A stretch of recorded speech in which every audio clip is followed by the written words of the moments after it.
Hello student, this is Swati Sharma and I welcome you all to my YouTube channel Scientification. So इससे पहले हम already 2 lectures cover कर चुके हैं इस चैप्टर के, that is chapter number 4 describing motion around us, जो कि क्लास 9th का चैप्टर है। तो इसके 2 पार्ट्स ऑलरेडी कवर कर चुके हैं, जिसमें हमने कवर किया कि मोशन क्या है, ठीक है, एंड देन उसके बाद से फिर हमने कवर किया डिस्टेंस क्या है, डिस्प्लेसमेंट क्या है, स्पीड, वेलोसिटी, एक्सेलरेशन और उसके जो डिफरेंट डिफरेंट ग्राफ्स थे वो एनसीईआरटी में जो क्वेश्चंस थे वो सारे हमने ऑलरेडी कवर कर लिए हैं। तो इस लेक्चर में ये आपका लास्ट लेक्चर होने वाला है इस चैप्टर का, और इस लेक्चर में हम कवर करने वाले हैं ऑल ग्राफिकल रिप्रेजेंटेशन। यहाँ पर हम पढ़ेंगे क्या, इक्वेशन ऑफ मोशंस को। यहाँ इक्वेशन ऑफ मोशंस को ड्राइव करके देखेंगे एंड देन उस पर बेस्ड कुछ न्यूमेरिकल करेंगे। तो चलिए शुरू करते हैं। तो चलिए पढ़ते हैं ग्राफिकल रिप्रेजेंटेशन ऑफ मोशन को। ग्राफिकल रिप्रेजेंटेशन ऑफ मोशन के बारे में अगर हम बात करें तो इसमें क्या है कि एक्चुअल में हम किस तरीके से मोशन को ग्राफ पे डिफाइन कर सकते हैं या ग्राफ पे जो है वो एक्सप्लेन कर सकते हैं। तो हमें सिंपल पता है ना ग्राफ किस तरीके से बनता है, ऐसे ही तो बनता है जिसमें इस साइड तो हमेशा टाइम रहने वाला है, इस साइड हमेशा टाइम रहने वाला है, और इस साइड क्या रहेगी, अगर या तो अगर आप स्पीड कैलकुलेट कर रहे हो तो डिस्टेंस रहेगा, अगर आप वेलोसिटी कैलकुलेट कर रहे हो तो डिस्प्लेसमेंट रहेगा, अगर आपको एक्सेलरेशन कैलकुलेट करना है तो इस साइड क्या रहेगा, आपका वेलोसिटी रहने वाला है। तो ग्राफिकल रिप्रेजेंटेशन में क्या है, यहाँ पर हमें क्या करना होता है, हमें कोई एक फिजिकल क्वांटिटी को जैसे कि पोजीशन हो या वेलोसिटी हो या एक्सेलरेशन हो, है ना, उसको उसको रखना होता है एंड उसको कंपेयर करना होता है फिर टाइम के साथ, जो कि हमारी एक और फिजिकल क्वांटिटी है, ठीक है। तो ये टाइम के साथ हमें ये सारी क्वांटिटीज को जो है वो इसमें मेजर करके देखना होता है। तो अब यहाँ देखिए एनसीईआरटी की लाइन में ये एक नोट करके लिखा हुआ है कि all the graph that will discuss in this chapter are for the motion in a straight line graph, है ना, और वन डायरेक्शन ओनली। इस चैप्टर में हमने जो भी ग्राफ पढ़े वो सिर्फ एक डायरेक्शन के लिए पढ़े हैं, जो और वो सिर्फ हमने किस लिए पढ़ा है, मोशन इन स्ट्रेट लाइन पढ़ा है। In this special case, distance traveled and the magnitude of the displacement are equal. The speed and the magnitude of the velocity are also equal. यहाँ पर ये बोला हुआ है कि एक ऐसी केस जहाँ पर डिस्टेंस और डिस्प्लेसमेंट इक्वल होगा तो वहाँ पर स्पीड और वेलोसिटी भी इक्वल होगी। बिल्कुल सही बात है। अगर मैं एक यहाँ से स्टार्ट करती हूँ और मैं इस जगह तक जा रही हूँ, मैंने कहा कि ये 10 मीटर का है ना, और अब मैं आपसे पूछूं डिस्टेंस कितना है तो 10 मीटर है, और डिस्प्लेसमेंट किस पे डिपेंड करता है, इनिशियल एंड फाइनल कंडीशन पे। तो ये चला यहाँ से और वो गया ही डी तक है, ए से डी तक ही गया है, वो वापस नहीं आया, मतलब स्ट्रेट स्ट्रेट गया, ए से स्टार्ट हुआ डी तक चला गया। तो डिस्टेंस भी 10 आ जाएगा और डिस्प्लेसमेंट भी 10 आ जाएगा। अब अगर आप इसके लिए स्पीड और वेलोसिटी कैलकुलेट करोगे तो दोनों की वैल्यू भी सेम आएगी। तो इसने यहाँ पर यही नोट डाल के दिया है। इसके बाद if the position is 0 at the time 0, then position time graph is same as the distance time graph and the velocity time graph is also same as the speed time graph। क्या बोला, अगर इसने क्या बोला है कि अगर कोई पोजीशन चेंज ही नहीं हुई है, अगर कोई चेंज ही नहीं हुआ है तो जीरो आएगी वैल्यू। तो अब चाहे डिस्टेंस निकालो, चाहे डिस्प्लेसमेंट निकालो, चाहे वेलोसिटी निकालो, चाहे स्पीड निकालो, वो जीरो ही रहने वाला है। तो यानी ये बता रहा है कि इन दो कंडीशंस में, ये अगर ये दोनों कंडीशंस हैं तो उस कंडीशन में स्पीड और वेलोसिटी की वैल्यू, डिस्टेंस और डिस्प्लेसमेंट की वैल्यू सेम रहने वाली है। तो अब हम आगे देखते हैं इसमें, यहाँ पर एक ग्राफ प्लॉट करना है। तो ये देखिए टेबल दिख रहा होगा आपको 4.3, टेबल नंबर 4.3 देखिए, जिसमें ऊपर टाइम दिया हुआ है 0 second, 1 second, 2 second, 3 second and so on, and positions दी है क्या, 0 metre, 20 metre, 40 metre, 60 metre, 80 metre and so on. इसके बाद लिखा है कि ग्राफ पेपर ले लो, तो यहाँ पर है, हम यहीं पर कर लेते हैं। यहाँ पर हम इसको, ये 0 हो गया, ये क्या हो जाएगा, ये 1 हो जाएगा, ऐसे इसको कर लो 2, है ना, इसे कर लो 3 एंड ऐसे 4, और कहाँ तक है 6 है ना, 5 एंड लास्ट 6 तक, है ना। इस तरीके से और आगे तक जाता रहेगा टाइम। और अगर हम बात करें पोजीशंस की तो पोजीशन हम ले लेते हैं 20 40, 20 40 60 80 100 एंड 120। ये क्या ले लिया हमने, ये इसमें हमने ले ली पोजीशंस। अब अगर हम प्लॉट करें तो इसने क्या बोला, 0 सेकंड पे 0 पे है तो ठीक है, 0 पे तो 0 पे ही रहेगा। 1 सेकंड पे जब हम गए तो ये 20 मीटर कवर कर गया, तो यानी 1 सेकंड पे जब हम गए तो ये 20 कवर कर गया, तो ये 1 और 20 यहीं पे मिलेगा, है ना। तो ये क्या बता दिया इसने, ऐसे ये बता दिया पहला प्लॉट। इसके बाद बोल रहा है कि एट 2 सेकंड, अगर हम 2 सेकंड्स पे बात करें तो वो कितना चला है, 40 मीटर चला है। तो यहाँ से 40 मीटर और यहाँ से 2 सेकंड, ठीक है, यहाँ से 2 सेकंड, ये ग्राफ बना। अगला बोल रहा है कि 3 सेकंड पे 60, तो 3 सेकंड पे कितना, 3 सेकंड पे 60, तो 3 सेकंड पे 60 हो गया, तो एक ये बन गया, एक ये नॉट बन गया। देन इसके बाद से इसी तरीके से जब हम इसको आगे तक प्लॉट करते रहेंगे तो आपको क्या मिलेगा, आपको एक स्ट्रेट लाइन मिलेगी, ऐसे करके एक स्ट्रेट लाइन ग्राफ मिलेगा, है ना, एक ऐसे यूनिफॉर्म ग्राफ मिलेगा। तो यहाँ पर ये जो है इसमें यही दिया हुआ है कि किस तरीके से आपको ग्राफ प्लॉट करना है। लिखा हुआ है कि क्राफ्ट पेपर लीजिए, देन उसको क्या करें, उसको डिवाइड करिए, दो मतलब स्क्वायर में डिवाइड होंगे ये ऑलरेडी, तो उसमें आपको प्लॉट करके दिखाना है इसमें कि किस तरीके से ग्राफ प्लॉट होने वाला है। तो आई होप आपको ये समझ गए होंगे। आगे तक भी देख लेते हैं। अगर हम 80 पे जाएंगे तो 4 सेकंड पे, इधर से 4 सेकंड और इधर से 80, ये आ जाएगा इधर, ये आ जाएगा इधर, इसे ब्लैक कर लेते हैं, है ना, ये इधर आ जाएगा। एंड इसी तरीके से 100 पे कितना बोला है इसने, 100 पे 5 सेकंड बोला है, तो 100 पे 5 सेकंड ये हो गया, 100 पे 5 सेकंड यही हो गया। एंड 120 पे इसने क्या बोला 6 सेकंड, तो 120 पे इधर 6 सेकंड ये आ गया। ठीक है, तो इस तरीके से जब हम ग्राफ प्लॉट करेंगे तो ये ग्राफ कैसे जा रहा है, बिल्कुल सीधा ऐसे करके यूनिफॉर्म ग्राफ दिख रहा है ये, क्योंकि हर एक टाइम इंटरवल पे डिस्टेंस जो है वो भी सेम ट्रेवल हो रही है, तो इसलिए ग्राफ कैसा है, ये यूनिफॉर्म ग्राफ बन के आया। ठीक है, अब हम बात करते हैं, जो भी मैंने आपको बताया वो सारी चीजें इसमें लिखी हुई हैं, इसमें ये सारी चीजें बताएंगे कि किस तरीके से ग्राफ होगा। तो यहाँ पर इसने क्या किया है, यहाँ ये बता रहा है कि किस तरीके से एक्स एक्सिस को हमने डिवाइड किया है, किस तरीके से वाई एक्सिस को डिवाइड किया है 5 डिवीजन पे। हमने क्या किया था, हमने वाई एक्सिस को ये 0 फिर 20 फिर 40 इसी तरीके से लिया, तो यानी हमने 20 के डिफरेंस पे वाई एक्सिस को किया, और यहाँ पर तो 1 के डिफरेंस पे ही हमारा रहा था एक्स एक्सिस, तो वही सारी चीजें इसमें लिखी हुई है। तो अब इसके बाद देखिए नेक्स्ट एक एग्जांपल दिया हुआ है यहाँ पर, एग्जांपल नंबर 4.5, ये एनसीईआरटी का एग्जांपल है। तो for a vehicle is starting from a rest with speeding up, the data of the position is given there, है ना, plot the position time graph, position time graph आपको निकालना है। तो देखिए यहाँ पर आपको ये ग्राफ भी गिवन है, ये ग्राफ आपको देखो टाइम 0 सेकेंड है, अगर हम बनाने की कोशिश करें इस पे बनाते हैं, 0 सेकेंड है तो 0 पे ही चला है। अगर 2 सेकेंड बाद ये 1 मीटर चला है, 2 सेकेंड बाद ये 1 मीटर चला है, देखो ये वही ग्राफ है, 2 सेकेंड बाद 1 मीटर चला है। इसके बाद बात करें कि क्या 4 सेकेंड, 4 सेकेंड पे कितना चला है, 4 सेकेंड पे ये 4 मीटर चला है, तो 4 सेकेंड पे ये कितना चला है, 4 मीटर चला है, बिल्कुल सही है, एग्जैक्ट ग्राफ प्लॉट है। फिर इसने बोला 6 सेकेंड में 9 मीटर चला है, तो 6 सेकेंड पे अगर हम देखें तो 6 सेकेंड में कितना चला है, 9 मीटर चला है। देन उसके बाद से 8 सेकेंड में 16 मीटर चला है, 8 सेकंड में कितना चला है, 16 मीटर, यानी 15 से थोड़ा ऊपर, ये वही ग्राफ चल रहा है। तो एज इट इज हम देखेंगे तो ये ग्राफ आपका यूनिफॉर्म तो नहीं जा रहा है, तो ये ग्राफ कैसा है, ये नॉन यूनिफॉर्म ग्राफ है। कैसा ग्राफ है, नॉन यूनिफॉर्म ग्राफ है। तो यहाँ पर यही लिखा है कि हमें आंसर के लिए क्या करना है, हमने एक्स एक्सिस को 2 सेकंड के गैप में वो किया है, ये एक्स एक्सिस है ना, तो इसको हमने 2 सेकंड के गैप में लगा प्लॉट किया है यहाँ पर, और जो वाई एक्सिस है उसको हमने 5 मीटर पे, 5 10 15 20 यानी 5 मीटर के गैप पे उसको प्लॉट किया है। एंड देन उसके बाद से हमें क्या करना था, ग्राफ बनाना था, तो हमने मेंशन कर दिया है यहाँ पर। तो ये इस तरीके के ग्राफ वाले क्वेश्चन ऐसे ही होने हैं। ठीक है, तो आई होप आपको क्लियर हो गए होंगे। इसमें मतलब हम अपने अकॉर्डिंग डिवाइड करते हैं कि मतलब जैसे देखो यहाँ पर टाइम अगर वही 2 आवर 3 आवर 4 आवर में होता तो फिर हम उसके अकॉर्डिंग इसको एडजस्ट करते हैं, है ना, सो दैट हमारा ग्राफ भी इतने में ही आ जाए। तो अब हम बात करते हैं पोजीशन टाइम ग्राफ की। पोजीशन टाइम ग्राफ क्या कह रहा है ये आपका, ठीक है, तो इसमें क्वेश्चन बोला है कि what does the shape of the position time graph indicate about the nature of motion, यानी पोजीशन टाइम ग्राफ जो है वो किस शेप में होगा, तो वो मोशन के किस नेचर को शो करेगा। तो देखो पहले वाले की अगर हम बात करें तो यहाँ पर अगर मैं कहूँ तो equal distance in equal interval of time बता रहा है, equal distance in equal interval of time बता रहा है। तो ऐसे ग्राफ जो बिल्कुल इस तरीके से स्ट्रेट जाते हैं, यहाँ पर अगर हम वेलोसिटी की वैल्यू की बात करें तो वेलोसिटी है क्या है, कांस्टेंट है, इस वाली कंडीशन में वेलोसिटी क्या है, कांस्टेंट है, और ये ग्राफ हम कहें तो ये ग्राफ हम कह सकते हैं कि यूनिफॉर्म ग्राफ है, ये यूनिफॉर्म है। एंड यहाँ वेलोसिटी अगर मैं आपसे पूछूं कि वेलोसिटी क्या है, तो वेलोसिटी क्या है, कांस्टेंट है, क्योंकि बिल्कुल स्ट्रेट जितने जितने मतलब 1 सेकंड में अगर 20 मीटर चल रहा है तो नेक्स्ट 1 सेकंड में भी वो 20 मीटर ही चल रहा है, एंड इस तरीके से हर हर 1 सेकंड के अकॉर्डिंग वो 20 मीटर ही कवर कर रहा है। तो इट मीन्स ये क्या है, एक यूनिफॉर्म ग्राफ चल रहा है। एंड यहाँ पर वेलोसिटी कैसी है, यहाँ वेलोसिटी है कांस्टेंट वेलोसिटी। लेकिन अगर हम बात करें यहाँ पर तो यहाँ देखिए यहाँ पर सेम नहीं है, ठीक है, ये तो नॉन यूनिफॉर्म है, पहले ही दिख रहा है नॉन यूनिफॉर्म है। ठीक है, कैसे, देखो यहाँ पर इसने क्या किया है, ये अप्रोक्सीमेटली ये 2 सेकेंड है, 2 सेकेंड है यहाँ पर, है ना, और 2 सेकेंड में से अप्रॉक्स कितना किया होगा, 2 मीटर के अराउंड किया है। एंड देन 4 सेकेंड में से सीधा 5 मीटर कर लिया। मतलब देखो अगर गैप यहाँ पर 2 सेकेंड का ही था तो यहाँ पर भी 2 मीटर का ही होता तो ये 4 होना चाहिए था, बट ये 5 हो गया, तो ये अनइक्वल डिस्टेंस ट्रेवल कर रहा है ना, तो unequal distance in equal interval of time travel कर रहा है। इट मींस वेलोसिटी क्या हो रही है, चेंज हो रही है, वेलोसिटी क्या हो रही है, चेंज हो रही है। तो ये जो ग्राफ है ये चेंज इन वेलोसिटी का ग्राफ है, और ये जो ग्राफ है किसका है, कांस्टेंट वेलोसिटी का ग्राफ है ना।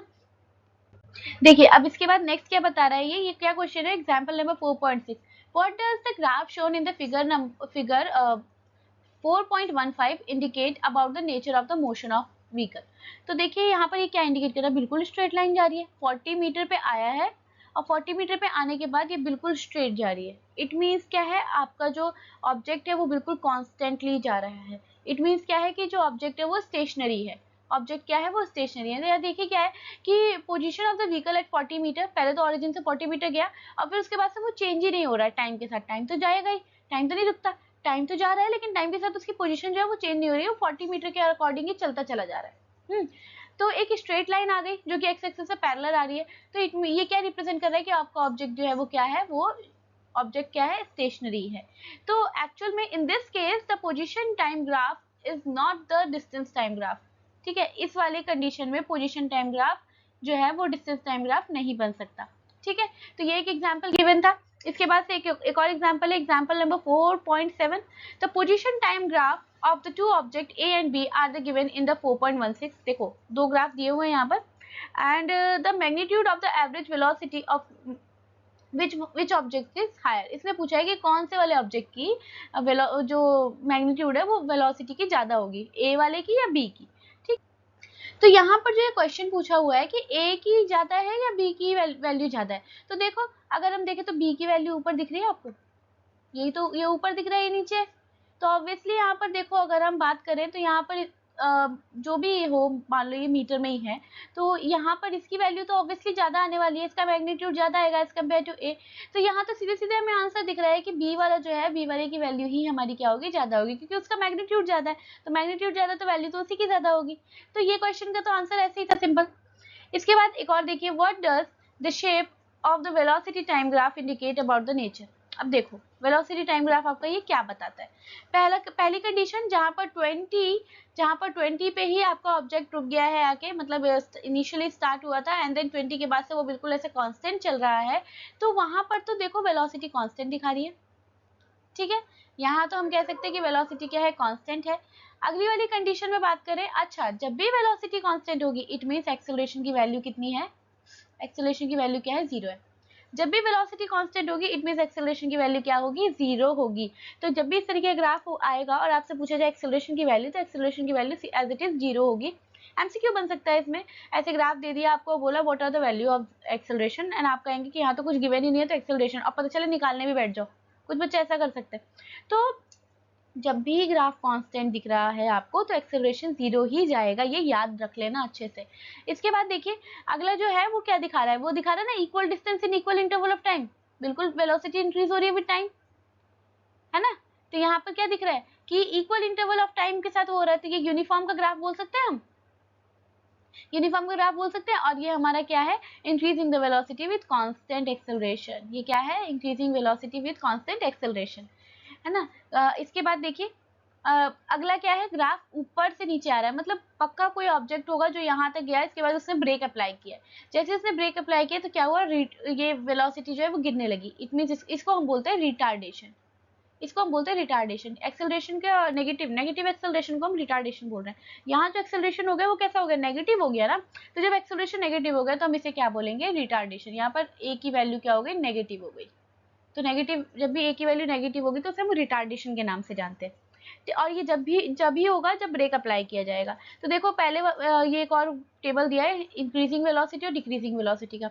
तो देखो ग्राफ अगर आप देखोगे, ग्राफ बी वाला ग्राफ, तो उसमें देखो 0 पे 0 मीटर रहा है, 5 सेकंड पे गए तो 2.5 मीटर इसने ट्रैवल किया। ये देखो 2.5 मीटर ट्रैवल किया, ये रहा 2.5 मीटर। इसके बाद से इससे 5 मीटर किया हुआ इन 10 सेकंड, फिर 7.5 मीटर, और फिर ये 10 मीटर वाला मार्क नहीं किया हुआ है। फिर उसके बाद से मतलब लेकिन इंटरवल तो सेम है ना। फिर 12.5 में गए तो वो उसके अकॉर्डिंग 25, एंड देन ऐसे ही करके आगे तक ये गया। तो एक यूनिफॉर्म ग्राफ इसने बनाया है, ठीक है। तो यहाँ पे वेलोसिटी इंक्रीज हो रही है विद टाइम इंटरवल। तो ये क्या है, एक ये इंक्रीजिंग वेलोसिटी का ग्राफ है।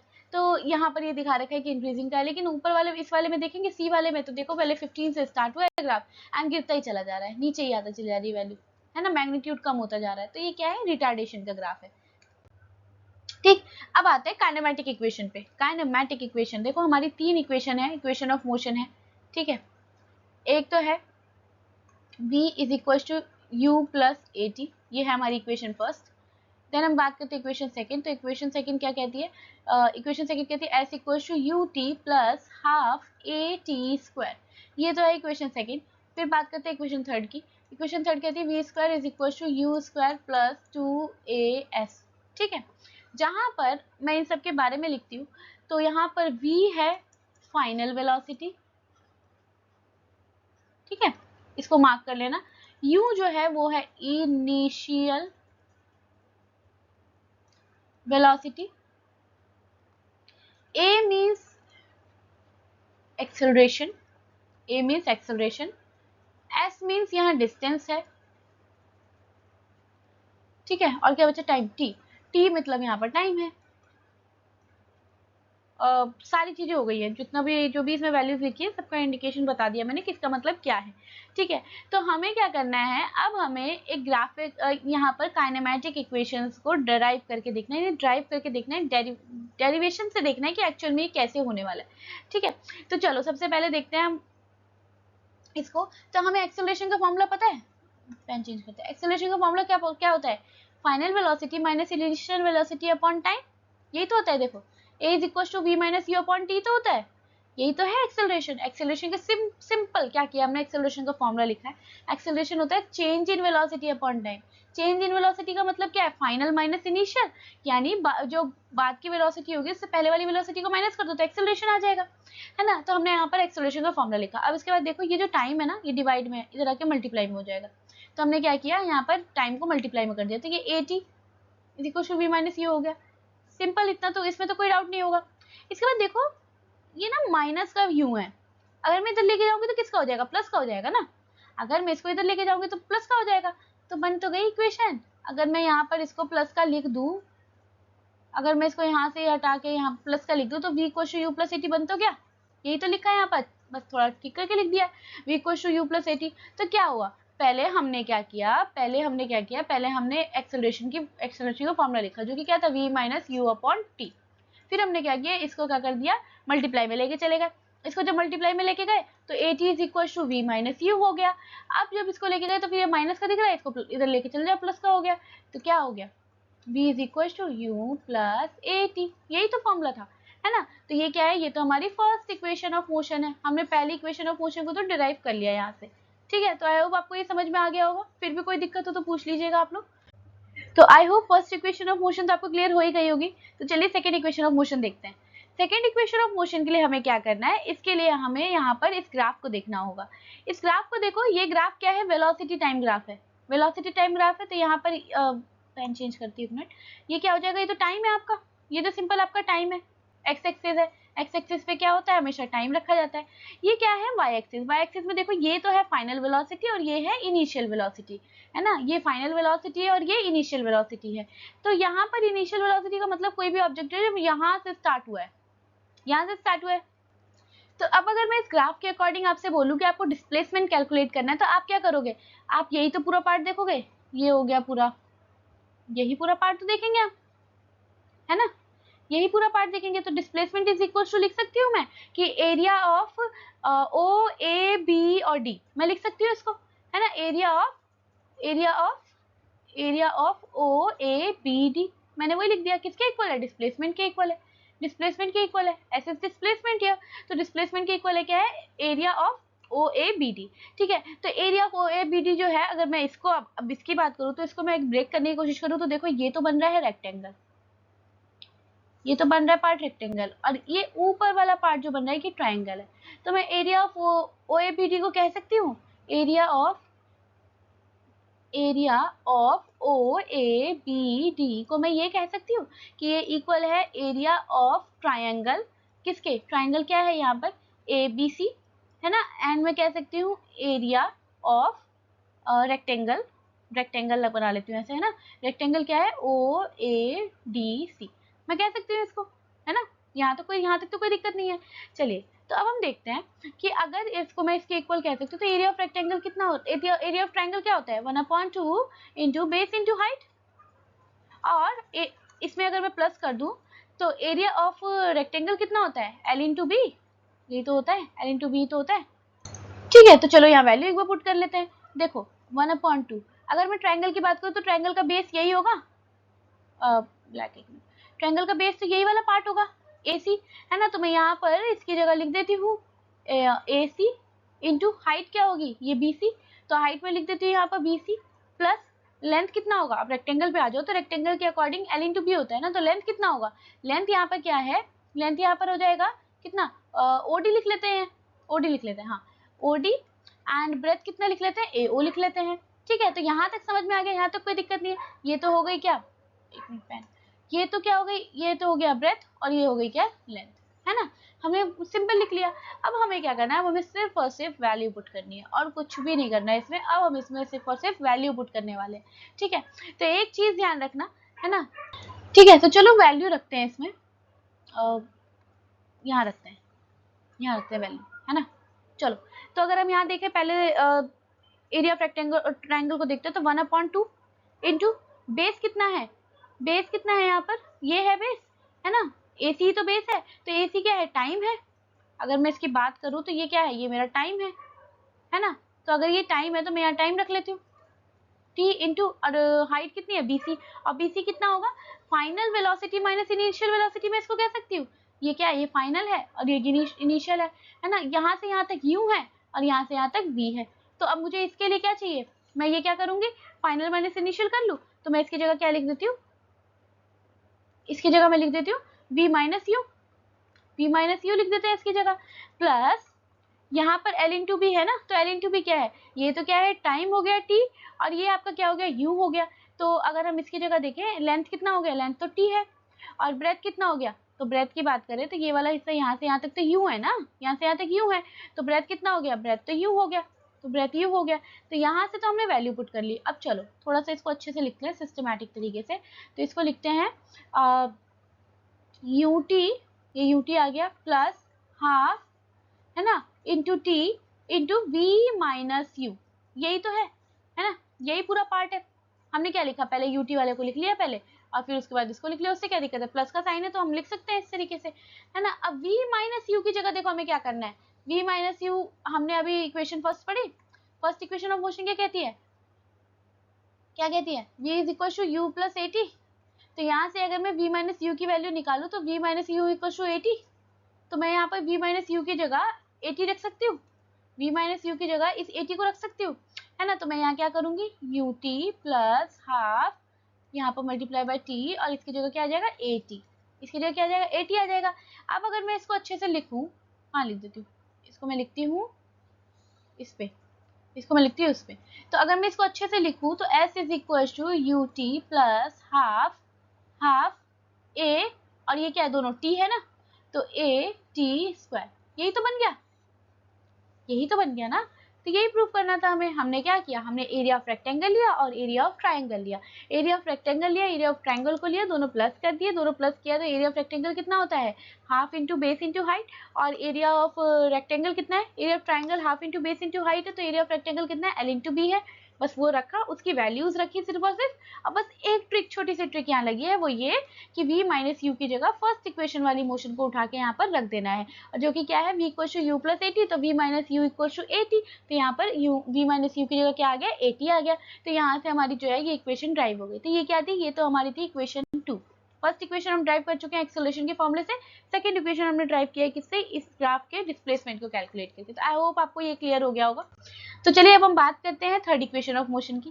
थर्ड इक्वेशन ऑफ मोशन के लिए देखते हैं, यहाँ देखो क्या करना है, फिर से आप फर्स्ट इक्वेशन ऑफ मोशन पे आ जाओ, और फर्स्ट इक्वेशन की मोशन से टाइम की वैल्यू निकालो और उसको सेकंड इक्वेशन में पुट कर दो। क्या बोल रही है समझो, फर्स्ट इक्वेशन से टाइम की वैल्यू निकालो और सेकंड इक्वेशन की टाइम की जगह पुट कर दो। जैसे देखो, देखो क्या था, फर्स्ट इक्वेशन क्या थी, v is equal to u plus AT तो थी, पहली इक्वेशन ऑफ मोशन यही है। तो चलो v minus u is equal to AT लिख सकते हैं इसको, है ना, इसको अच्छे से लिख लो, v minus u is equal to AT लिख सकते हैं इसको। अब मैं इसे एक्सेलरेशन टाइम के मल्टीप्लाई में, तो मैं इसको डिवाइड में ले आती हूँ, तो v minus u upon a is equal to time आ गया। तो ये तो मैंने टाइम की वैल्यू निकाल ली ना, तो देखो टाइम की वैल्यू यही तो आ रही है, टाइम की वैल्यू निकाली। अब मैंने क्या बोला, फर्स्ट इक्वेशन से टाइम की वैल्यू निकालो, जो कि हमने निकाल ली। अब हम सेकंड इक्वेशन में जहां पर टाइम है वहां पर उसकी वैल्यू को पुट कर देंगे। तो चलो सेकंड इक्वेशन क्या थी, s is equal to UT plus half AT square, यही तो अभी सॉल्व किया है। तो चलो, तो s is equal to u, t की जगह क्या रखना है, ये पूरा रखना है, तो t की जगह रख दो क्या, v minus u upon a plus half a फिर से t आ गया, फिर से रख दो v minus u upon a का होल स्क्वायर, यही तो करा है और क्या है ना। अब देखो ये u बाहर है, मल्टीप्लाई कर दो, इससे भी होगी इससे भी होगी, तो यहाँ पर क्या आ गया, यहाँ तो आ गया uv minus u square upon a plus यहाँ पर 1/2a। अब ये देखो ये होल स्क्वायर बन रहा है ना पूरा, v माइनस यू का होल स्क्वायर और a का स्क्वायर, तो v माइनस यू का होल स्क्वायर यानी a माइनस b का फॉर्मूला बन रहा है। ये किसका फॉर्मूला बन रहा है, a माइनस बी के होल स्क्वायर का फॉर्मूला बन रहा है, जो कि क्या होता है a square plus b square minus 2ab, यही तो होता है, यही तो होता है। तो बस उसकी जगह वैल्यू पुट कर लो। क्या करा हमने इसका फॉर्मूला खोल दिया, v square plus u square minus 2uv, यही तो खुलेगा है ना। अपॉन ये तो a स्क्वायर था ही, तो ये a स्क्वायर हो जाएगा एज इट इज। ठीक, इतना समझ गए। इसके बाद देखो अब ले लो एलसीएम, अब ले लो एलसीएम, ठीक है, ताकि बेस जो है वो क्या हो जाए, वो सेम हो जाए, बेस क्या हो जाए, वो सेम हो जाए, ठीक है। तो यहाँ पर पहले देखो ये एक्सेलरेशन है, ये एक्सेलरेशन है, इसके स्क्वायर से कट जाएगा, मतलब ये 2 है ना, यहाँ पर 2 है, यहाँ पर 1 ही है, तो एक ए से यहाँ पर एक ए चला जाएगा, तो एक ए बच गया यहाँ पर, है ना। तो यहाँ पर देखो क्या बना, u v minus u square plus 1/2 bracket में v square plus u square minus 2uv upon a. यहाँ भी ए था, यहाँ भी तो ए ही था और यहाँ भी ए ही आ गया। चलो अब एलसीएम लेने की भी जरूरत नहीं पड़ेगी, है ना, एलसीएम तो लेना ही पड़ेगा खैर, तो क्योंकि 2 है यहाँ पर, 2 नहीं होता तो बिल्कुल लेने की जरूरत नहीं पड़ती। तो चलो तो देखते हैं अब वैल्यू को अब हम लेते हैं एलसीएम। 2a आ गया एलसीएम, भाई दोनों को मिला के 2a आएगा। तो देखो यहाँ पर एक्सेलरेशन था, यहाँ पर दोनों साइड 2a है, तो अब हम क्या करेंगे, इस 2 की मल्टीप्लाई इसमें भी कर देंगे, इसमें भी कर देंगे, तो एलसीएम लेंगे तो क्या बना हमारे पास, 2uv minus 2u square plus v square plus u square minus 2uv, यही बन गया, है ना। अब देखो जो वैल्यू कट रही है उसे काटो, जो नहीं कट रही है उसको छोड़ दो, है ना। तो यहाँ देखो इससे तो ये एज इट इज कट रहा है, यही दिख रहा है, ये माइनस का 2u स्क्वायर है और ये प्लस का है, तो अगर मैं इसे लिखूं तो मैं इसको क्या लिख सकती हूँ, माइनस का u स्क्वायर लिख सकती हूँ, क्योंकि ये तो कट गया ना, और माइनस का जो बड़े वाले का साइन है तो माइनस का आएगा, और प्लस ये क्या है v स्क्वायर और अपॉन 2a, और इस साइड तो s चल ही रहा है, इस साइड तो क्या है s चल ही रहा है ना, s चल रहा है। अब अगर हम इसे सॉल्व करें, अब हम इसे यहाँ सॉल्व करते हैं, यहाँ देख लेते हैं थोड़ा सा, ठीक है। तो चलो, तो यहाँ क्या है, अब ये जो 2a है, ये 2a s के साथ मल्टीप्लाई में चला जाएगा, तो क्या क्या बन गया, ये क्या बन गया, 2as is equal to minus u square plus v square, है ना। और अब अगर ये माइनस का इधर लेके आ जाओ, प्लस का हो जाएगा, तो क्या बन गया, v square is equal to u square plus 2as, यही तो प्रूफ करना था, यही तो इक्वेशन प्रूफ करनी थी। देखो कुछ भी नहीं करना, फर्स्ट इक्वेशन के लिए हमें एक्सेलरेशन का फॉर्मूला लिखना है, final velocity minus initial velocity upon T, and वहां से हमें फर्स्ट इक्वेशन मिल जाएगी। सेकंड इक्वेशन के लिए हमने क्या किया, सेकंड इक्वेशन के लिए हमने सिंपल एरिया ऑफ रेक्टेंगल लिया और एरिया ऑफ ट्राइंगल लिया, एंड दोनों को प्लस कर लिया, दोनों को प्लस किया। बस एक छोटी सी ट्रिक लगेगी, जहां पर v माइनस यू आ रहा है वहां पर फर्स्ट इक्वेशन से v माइनस यू की वैल्यू उठा के डाल दी, है ना, और उसके बाद फिर वो वैल्यू आ जाएगी, वहां पर हम ड्राइव कर लेंगे सेकेंड इक्वेशन। थर्ड इक्वेशन में जब हम आए तो फिर से फर्स्ट इक्वेशन लेंगे, फर्स्ट इक्वेशन से वहां पर टाइम की वैल्यू निकालेंगे, टाइम की वैल्यू निकाली और सेकंड इक्वेशन में जहां जहां टाइम है वहां पुट कर देंगे। जब हम ऐसा करेंगे तो हमें थर्ड इक्वेशन मिल जाएगी, ठीक है। तो यहाँ देखो, यहाँ देखो यही है ut plus half a t square, you t plus half a t square. अब जहाँ t था वहां पर ये वैल्यू पुट कर दी, होल स्क्वायर था तो होल स्क्वायर था तो ये वैल्यू खुल गई, ये खुल गया, और ये कितना हो गया, ये a से a कट गया, एक a बच गया, है ना, और यहाँ पे 2a हो गया, ये आ गया। अब एलसीएम ले लेंगे तो 2a आ जाएगा, तो पूरा मल्टीप्लाई में यहाँ पर 2 चला जाएगा, एंड जब सॉल्व किया, सॉल्व करने के बाद हमें फाइनली ये मिल गया, फाइनली हमें ये मिला। तो ये क्या है, ये तो हमारी आ गई तीनों इक्वेशन ऑफ मोशन, ठीक है। तो आई होप आपको समझ में आया होगा, बहुत बहुत अच्छे से क्लियर हुआ होगा, ठीक है। फिर भी ना समझ में आया हो तो आप मुझसे पूछ सकते हैं कमेंट सेक्शन में, ठीक। इसके बाद नेक्स्ट क्वेश्चन देखते हैं, एग्जांपल देख लेते हैं। अब वो जो हमने अभी सॉल्व किया है ना, उसी पे बेस्ड एक एग्जांपल देखते हैं। तो देखो, suppose a car is moving on a highway and brake are applied, move कर रही है एंड देन ब्रेक अप्लाई कर दिया उसने, which cause acceleration of -4 metre पर सेकेंड स्क्वायर, है ना। ये क्या हो गया, एक्सेलरेशन कितनी आ गई, एक्सेलरेशन आ गया -4 मीटर पर सेकेंड स्क्वायर, ये वैल्यू ये है, ठीक है, ये आ गया, ठीक है, इसकी जगह ये है। तो how much will be the distance travelled by a car before coming to stop, रुकने से पहले वो कितना डिस्टेंस ट्रेवल कर लेगी, ये बताना है आपको। If a car is moving at the velocity of 54, अगर कार इतने वेलोसिटी से मूव कर रही थी, एंड सेकंड इसने बोला है कि एक 108 किलोमीटर पर आवर की वेलोसिटी से मूव कर रही है जब ब्रेक अप्लाई किया था उस टाइम पे। ठीक है, तो चलिए यहाँ पर देखते हैं। सबसे पहले तो एक्सेलरेशन की बात करें तो एक्सेलरेशन यहाँ पर हमें दे दिया कितना, ए की वैल्यू माइनस का वो दे दिया, यानी ये क्या है, ये रिटार्डेशन हो रहा है। नेगेटिव एक्सेलरेशन मींस रिटार्डेशन, यानी ब्रेक अप्लाई हुआ है। इसके बाद से हम बात करें तो अगर रिटार्डेशन है, ब्रेक अप्लाई हुआ है, तो फाइनली एट द एंड जाके तो गाड़ी रुक जाएगी ना। तो एट द एंड जाके जब कार रुकेगी तो फाइनल वेलोसिटी 0 पता लग गई मुझे, यहाँ से फाइनल वेलोसिटी 0 पता लग गई। इनिशियल वेलोसिटी क्या बोल रहा है, 15 किलोमीटर पर आवर है ना, एंड पहली कंडीशन में, और एक और कंडीशन दे दी है जिसमें 108 किलोमीटर पर आवर थी। ठीक है, तो दो कंडीशन दे दी है इसने इनिशियल वेलोसिटी की।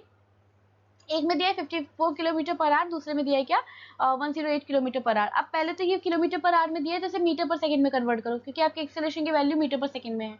ठीक है, तो इसके लिए तो कुछ नहीं करना होता, सिर्फ 54 लिखा ना, तो इसको क्या करेंगे 1000 से मल्टीप्लाई कर देंगे एंड 3600 से डिवाइड कर देंगे।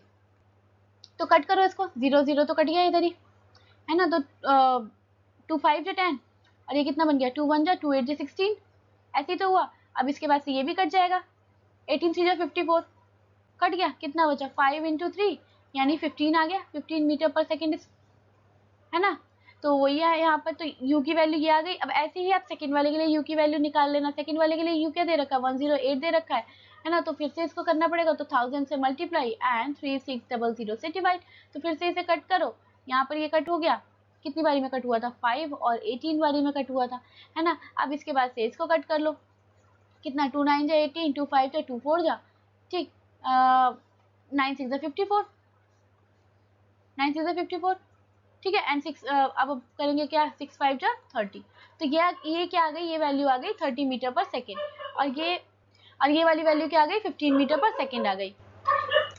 ठीक है, अब देखते हैं, चलिए न्यूमेरिकल। इसमें हमें क्या गिवन है, हमें फाइनल वेलोसिटी गिवन है, हमें इनिशियल वेलोसिटी गिवन है, और हमें एक्सेलरेशन गिवन है ना। और हमें निकालने को इसने क्या बोला है, how much will be the distance travelled by a car, यानी इसने आपको एस निकालने के लिए बोला है। आपको acceleration is given, that is -4 metre पर सेकेंड स्क्वायर। आपको final velocity is given, that is 0, and आपको initial velocity is given, that is first condition 15 metre पर second, and in second condition 30 metre पर सेकेंड। तो इस तरीके से दो आपको ये वो गिवन है। तो यहाँ पर देखो, अब आपको तीनों इक्वेशंस देखनी है ना, तीनों इक्वेशंस देखनी है। आप v is equal to u plus a t भी देखेंगे आप देखिए s is equal to u t plus half a t square, और आप देखिए v square is equal to u square plus 2as।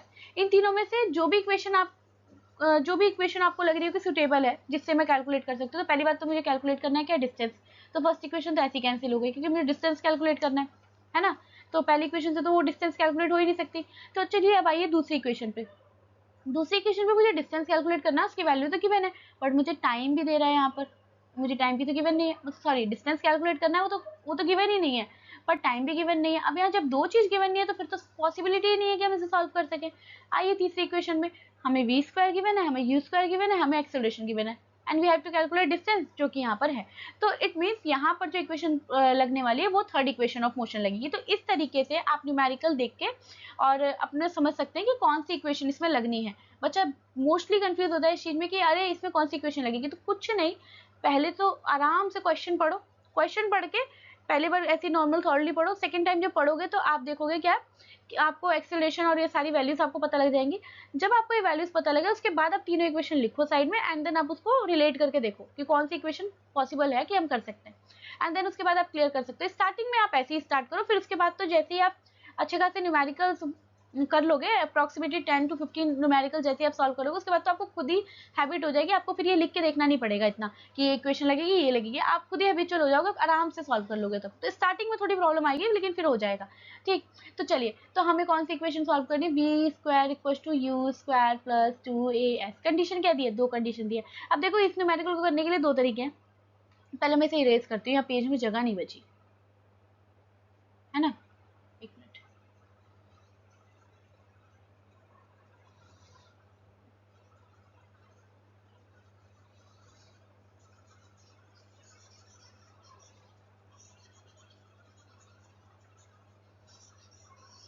बस बहुत है।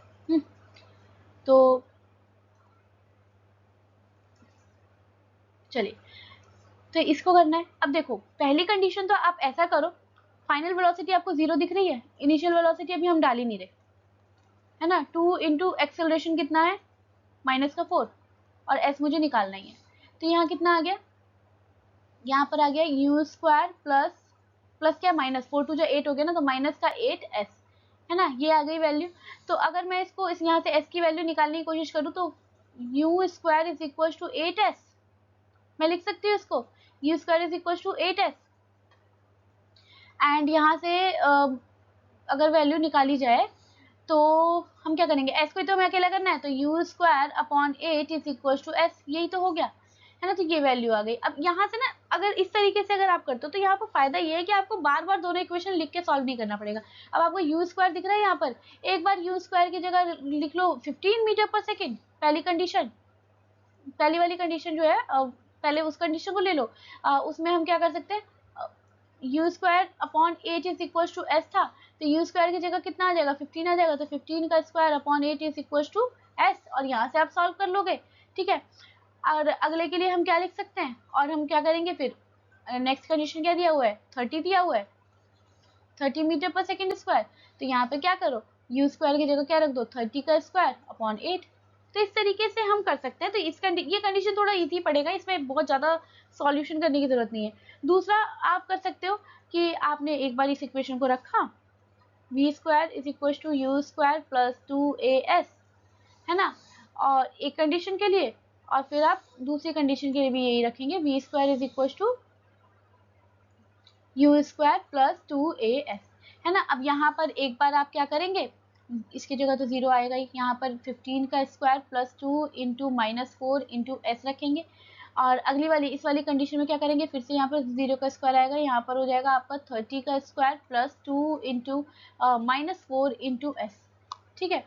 तो एक कंडीशन आपकी ये हो जाएगी। तो इसमें ना आपको दो जगह सॉल्व करके देखना पड़ेगा, वहाँ क्या है आपने इक्वेशन निकाली, अब इक्वेशन में वैल्यू पुट कर लो, तो आपके लिए आपको जैसा सुटेबल लगे आप वैसा कर सकते हैं। फिर यहाँ से आपको वही है, स्पीड को अकेला करना होगा, बाकी सारी वैल्यूज को एक साइड लेके चल जाओ, सॉल्व कर लो, आंसर आ जाएगा आपका, ठीक है। तो इसको इस तरीके से इस क्वेश्चन को कर सकते हैं। दो तरीके हैं, दोनों में से जो आपको अच्छा लगे उस तरीके से करिए, ठीक। तो चलिए एक देखते हैं, ब्रिजिंग साइंस एंड सोसाइटी। यहाँ लिखा है when brake are applied to a moving vehicle it move some distance before coming to stop. सही बात है, जब भी आप ब्रेक अप्लाई करोगे तो ऐसा है नहीं कि ब्रेक अप्लाई तो तुरंत ऐसे रुक जाओगे, नहीं, कुछ डिस्टेंस तो ट्रैवल होगा, उसके बाद ही रुकोगे। तो यहाँ लिखा है कि distance travel depend upon the velocity, और ये डिपेंड करता है कि आप कितनी तेजी से चल रहे हो। आप जितनी ज्यादा वेलोसिटी के साथ चल रहे होगे उतना ही आपको ज्यादा डिस्टेंस ट्रैवल होगा ब्रेक अप्लाई करने के बाद। तो यहाँ पर वही चीज लिखी है, और इसके बाद डिपेंड इस पे भी करता है कि आपकी जो रोड है वो कैसी है, वो वेट है या ड्राई है। मतलब सूखी हुई रोड है तो फिर पॉसिबिलिटी है कि जल्दी रुक जाओ, लेकिन अगर आपका मतलब वेट है या फिर ऑयल है तो उस कंडीशन में तो और स्लिप करते हुए चले जाओगे, ठीक है। तो यहाँ पर यही लिखा है brake capacity of the vehicle, इस पे भी डिपेंड करेगा कि ब्रेक आपके जो व्हीकल है उसका ब्रेक कितना अच्छा है ना, इस पे भी डिपेंड करेगा। तो जब भी हम ब्रेक लगाएंगे तो क्या होगा, नेगेटिव एक्सेलरेशन होगा, जिसको हम क्या बोलते हैं, रिटार्डेशन बोलते हैं, as well as the driver's reaction time, है ना। Can you no understand can you now understand why it is important to maintain safe distance from the vehicle. अब आप समझ गए होंगे अच्छे से कि क्यों बोला जाता है कि उस दूरी पे ही चले, क्योंकि अगर सामने वाली व्हीकल ने ब्रेक अप्लाई किया तो आप जब ब्रेक अप्लाई करेंगे तो आप तुरंत वहीं के वहीं नहीं रुक जाएंगे, आप कुछ ना कुछ डिस्टेंस ट्रैवल करेंगे, है ना। तो उस कंडीशन में कोलोजन का हो सकता है एक्सीडेंट हो जाए। इस वजह से कहा जाता है कि आप हमेशा किसी भी गाड़ी से कुछ दूरी पे ही अपनी गाड़ी को चलाइए, ठीक है। तो यहाँ लिखा है there is a wheel to wheel communication technology now being developed in many countries including India which allow vehicles to exchange signals and warns driver to possible collision, ठीक है। अब ये व्हील टू व्हील एक नया communication technology start हुई है, launch हो रही है, जो कि इंडिया में भी लॉन्च हो चुकी है ना। इसमें क्या है कि यहाँ पर ड्राइवर्स जो है वो सिग्नल दे पाएंगे एक दूसरे को, है ना, पॉसिबल कोलिजन से मतलब सिग्नल मिल पाएगा कि मतलब अगर गाड़ी जो है वो मतलब जितनी भी दूरी पे अगर वो थोड़ी सी भी अंदर आती है, थोड़ी सी भी पास आती है, तो उस कंडीशन में उनको सिग्नल मिल जाएगा कि आप बहुत ज़्यादा ही पास हैं, तो कोलिजन की चांसेस ज़्यादा है, ठीक है। तो इस तरीके से यहाँ पर एक अलार्मिंग सिस्टम एक तरीके से स्टार्ट हो चुका है, ठीक है। अब हम बात करते हैं मोशन इन अ प्लेन। तो motion in a plane, a path of kicked ball और a satellite moving in a circular path is called motion in 2 dimension. देखो ठीक है, यहाँ पर अगर हम देखें तो देखो ये गाड़ी दिख रही है, अब ये गाड़ी चल रही है, अगर इसको इसको ओवरटेक करना है तो ये ऐसे करके जाएगा, ऐसे करके तो जाएगा, है ना। या फिर ये मोशन इन अ प्लेन में देखो, यहाँ क्या है कि इसने बॉल को किक किया तो ये बॉल इस तरीके से गई है, ये बॉल ऐसे करके इस तरीके से गई है। वहीं अगर हम बात करें सैटेलाइट की, तो सैटेलाइट में भी मोशन देखो, मोशन कैसा है, सर्कुलर मोशन है, ठीक है। तो इस तरीके से जो मोशन, ये जो मोशंस है, ये मोशन क्या है, 2 डायमेंशनल मोशंस है, ठीक है। तो इस मोशन में सबसे पहले हम बात करते हैं यूनिफॉर्म सर्कुलर मोशन। देखो यूनिफॉर्म मतलब equal distance in equal interval of time, और सर्कुलर मतलब सर्कल में, और मोशन मतलब तो गति, चल रहा है ना। तो एक सर्कल में जो मोशन हो रहा है वो भी equal distance in equal interval of time के अकॉर्डिंग, तो उसे हम क्या बोलते हैं, यूनिफॉर्म सर्कुलर मोशन कहते हैं। उसे हम क्या कहते हैं, यूनिफॉर्म सर्कुलर मोशन कहते हैं। When an object is move in a circular path, it's motion is called circular motion, and जब वो यूनिफॉर्म तरीके से मूव कर रहा है तो यूनिफॉर्म सर्कुलर मोशन कहलाएगा। तो when what is the distance travelled by a child is making a 1 revolution. अब देखो अगर एक चाइल्ड है, वो उससे पूछा जाए कि वो एक सर्कल की तरफ घूम रहा है, चारों तरफ घूम रहा है, तो वो कितना डिस्टेंस ट्रेवल कर रहा है। तो देखो यहाँ हम बात कर रहे हैं किसकी, सरकमफ्रेंस की, और circumference of circle is what, 2 pi r. It means मैं क्या कह सकती हूँ कि वो बच्चा अगर सर्कल का एक राउंड कवर किया है तो इट मीन्स उसने कितना डिस्टेंस ट्रेवल किया, उसने डिस्टेंस ट्रेवल किया है 2 पाई आर। उसने डिस्टेंस कितना ट्रेवल किया है, 2 पाई आर। तो अब एक बात बताओ, अगर स्पीड हो या वेलोसिटी हो, वेलोसिटी की ले लेते तो वेलोसिटी क्या होता है, डिस्प्लेसमेंट अपॉन टाइम होता है, अपॉन टाइम होता है ना। डिस्प्लेसमेंट का कितना आ गया, 2 पाई आर, तो 2 पाई आर, और टाइम तो टाइम ही रहता है। तो सर्कुलर मोशन के लिए जो वेलोसिटी का फॉर्मूला हो जाएगा वो ये हो जाएगा, है ना। कुछ भी वो नहीं है, बट डिस्टेंस की जगह एक्चुअल डिस्टेंस लिख दिया गया है, ठीक। तो यहाँ पर यही लिखा है कि what is the distance traveled by a child in making a 1 revolution going round to the circle once। एक ही बार मतलब सर्कल के चारों तरफ गया है तो क्या डिस्टेंस वो ट्रेवल करेगा, it is equal to the circumference of the circle. सही बात है, क्योंकि पूरा डिस्टेंस जो ट्रेवल कर रहा है वो सर्कमफ्रेंस है, जिसके सर्कमफ्रेंस ऑफ सर्कल के अकॉर्डिंग है, जिसमें रेडियस की वैल्यू कैपिटल आर दे दी है, एंड सर्कमफ्रेंस ऑफ सर्कल कितना होता है, 2 पाई आर होता है। और वहीं अगर हम बात करें किसकी, डिस्प्लेसमेंट की, तो ये तो डिस्टेंस की बात करी थी हमने, तो speed is equal to distance upon time हो गया, है ना। अगर हम बात करें तो डिस्प्लेसमेंट कितना, तो देखो मैं पहले ही लेक्चर में बता चुकी हूँ, आप जहाँ से भी शुरू हुए हैं, अगर आप कितना भी काम करें और अगर आप वहीं पर आके वापस खड़े हो जाए तो डिस्प्लेसमेंट जीरो, डिस्प्लेसमेंट जीरो, कोई मतलब नहीं है फिर कि आपने कुछ किया है, ठीक है। आप जहाँ से शुरू हुए हैं अगर आप वहीं आके खड़े हो गए तो आपका डिस्प्लेसमेंट जीरो होगा, ठीक है। तो वही ये लिखा है कि अगर उसने एक राउंड पूरा कंप्लीट किया है तो डिस्टेंस तो 2 पाई आर होगा, लेकिन डिस्प्लेसमेंट कितना हो जाएगा, जीरो हो जाएगा, ठीक है। और इसके बाद अगर मैं डिस्प्लेसमेंट की यहाँ बात करूँ कि देखो एक ये डायग्राम दिख रहा होगा, ये मैरी गो राउंड का डायग्राम है, तो ए से बी गया है और फिर बी से सी गया है, तो ये तो हो गया डिस्टेंस, ये तो हो गया डिस्टेंस, है ना। पर अगर हम बात करें डिस्प्लेसमेंट की, तो डिस्प्लेसमेंट कैसे कवर होगा, डिस्प्लेसमेंट क्या होता है, तो शॉर्टेस्ट पाथ होता है ना। तो देखो यहाँ से यहाँ ऐसे करके गया, लेकिन डिस्प्लेसमेंट कितना हो जाएगा, शॉर्टेस्ट पाथ हो जाएगा, है ना, कि ए से सी तक डायरेक्टली जाने में उसको कितना कौन सा शॉर्टेस्ट पाथ है जिससे वो कवर करके चला जाएगा, ठीक है। तो यहाँ पर वही फॉर्मूला दिया हुआ है जो फॉर्मूला अभी हमने ऊपर देखा, एंड उसके बाद से when an object is move in a circular path with a constant और यूनिफॉर्म स्पीड, इसको हम क्या बोलेंगे, यूनिफॉर्म सर्कुलर मोशन कहेंगे। ये डेफिनेशन हो गई किसकी, यूनिफॉर्म सर्कुलर मोशन की।